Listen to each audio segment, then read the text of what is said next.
Yung remember, it's like this, parang ganyan. Naka-thumbs up. Remember. Okay? Ganyan na, parang nakaganyan siya. Remember. So yung Lord, alam na natin, ano, letter L, cross yan. Lord. And then yung God, yun, alam na rin natin.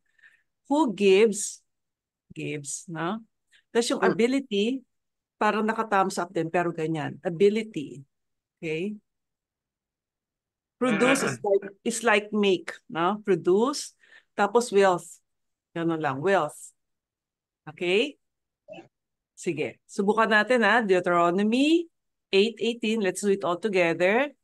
But remember the Lord your God, for it is He who gives you the ability to produce wealth. Okay? Deuteronomy 8:18. Okay.